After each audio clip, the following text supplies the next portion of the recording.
I've got some bad news today and it's got me a little bit depressed. If you live in Canada and you want to use a UAV for a commercial activity or maybe to do some research, then you probably heard about the new Transport Canada exemption.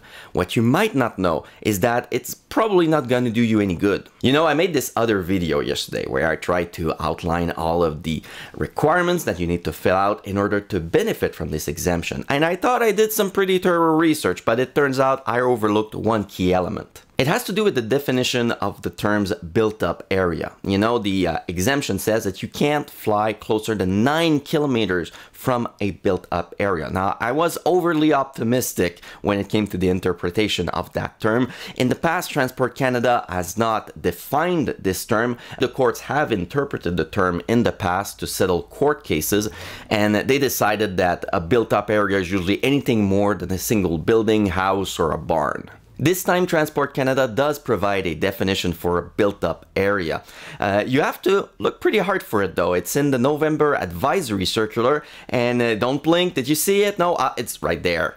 Built-up areas are considered areas with groups of buildings or dwellings, including anything from a small hamlet to major cities. Anything larger than a farmstead should be considered a built-up area.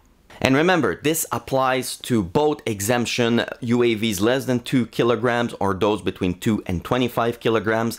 So that really means that very few people are going to be able to benefit from this exemption. Because remember, you have to be 9 kilometers away from any kind of town. And that means unless you live in a very isolated area, chances are if you drive 9 kilometers in any direction, you're going to hit another city or a town. And if you drive another 9 kilometers, there's going to be another city or a town, and so on and so on. So this exemption is only useful if you're operating in very wide open farmland or in the wilderness. And remember, if it's a UAV between 2 and 25 kilograms, you need to report to Transport Canada so they know if you broke the rules. You know, it's pretty hard for Transport Canada to monitor all UAV activity over the Canadian territory.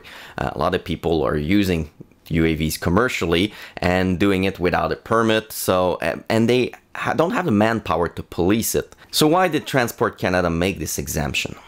Honestly, I don't know. Maybe it is just because they want to make it easier for people that use UAVs over farmland and in the wilderness. But now you'll have people reporting in, actually telling the government when they're operating a drone, at least between 2 and 25 kilograms. The thing is, if you don't understand the exemption and you go out and you report to Transport Canada and you just told them that you broke the rules. And this is very serious stuff because you have people out there who might want to operate a UAV commercially between 2 and 25 kilograms, and they're going to send their information to Transport Canada.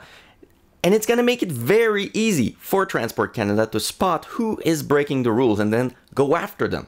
So people in the movie industry who want to do aerial video, aerial photography, drone journalism, or people in the real estate business, they have to look out because they want to use UAVs in built-up areas. So my personal advice for the time being is to stick to the SFOC process. I know it's slow, it's a lot of wait time, and it's a lot of paperwork, but if you want to do aerial video or any kind of drone activity anywhere close to a town or a city, you have no choice anyways. So I'm sorry I don't have any better news. I'm kind of upset about this because I was led to believe by several people that this exemption would make stuff a lot easier for people who do aerial video, but what are you gonna do? It's the government.